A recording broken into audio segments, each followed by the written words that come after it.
Salut tout le monde, c'est Ayman et j'espère que vous allez bien. Beaucoup de rumeurs fuitent ces derniers temps et dans cette vidéo, nous allons en traiter 3 en particulier, dont 2 concernant l'iPhone 12 et la 3e pour l'Apple Watch Series 6. Dans cette première news, nous apprenons que les iPhone 12 sortiront avec un peu de retard. Cette news est une annonce officielle de la part de Luca Mastri, qui est le directeur financier d'Apple. Dans cette annonce, nous apprenons que les composants de l'iPhone 12 arriveraient avec quelques semaines de retard. Et du coup, si les composants arrivent en retard, eh bien, cela va automatiquement retarder la sortie des iPhone 12. En mars dernier, Jon Prosser nous avait déjà prédit ce retard et nous annonçait une sortie des iPhone 12 entre octobre et novembre, avec pour cause cette épidémie. Cela dit, le directeur financier ne précise pas si cela va aussi concerner la keynote ou si ça ne concerne que la sortie des iPhone 12. Pour rappel, selon Komiya via Twitter, la keynote serait prévue pour le 8 septembre. En ce qui concerne l'Apple Watch Series 6, selon une fuite de code provenant d'iOS 14, la future Apple Watch serait capable de détecter le taux d'oxygène dans le sang. Si votre Apple Watch détecte un taux insuffisant,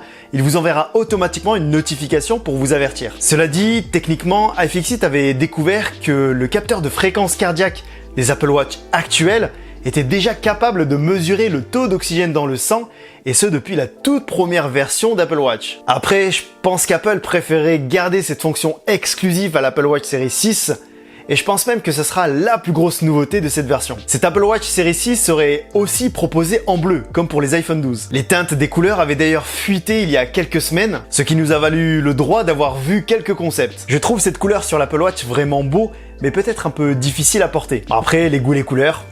Revenons maintenant sur les iPhone 12, et toujours grâce à Komiya, nous en savons un petit peu plus sur le module photo des iPhone 12 Pro. En effet, il vient de nous dévoiler via Twitter la disposition des capteurs photos sur ces modèles haut de gamme. On peut voir sur ces images que les capteurs photos des iPhone 12 Pro conserveraient la même disposition que ceux des iPhone 11 Pro. Et il nous annonce aussi que ces capteurs seront légèrement plus grands. Est-ce que cela veut dire du coup que ces capteurs photos seront plus puissants que ceux des iPhone 11 Pro actuels? Nous le verrons bien au moment venu. Ce capteur LiDAR serait finalement plus petit que celui présent sur l'iPad Pro, et il viendra se loger à la place du micro sur les iPhone 11 Pro, qui viendra lui se loger juste à côté du flash. Sur l'autre image postée, on peut aussi constater que l'encoche est effectivement plus petit que ceux des iPhones actuels, comme il l'a d'ailleurs confirmé dans l'un de ses commentaires. Donc cela répond à une de mes questions évoquées dans une de mes précédentes vidéos.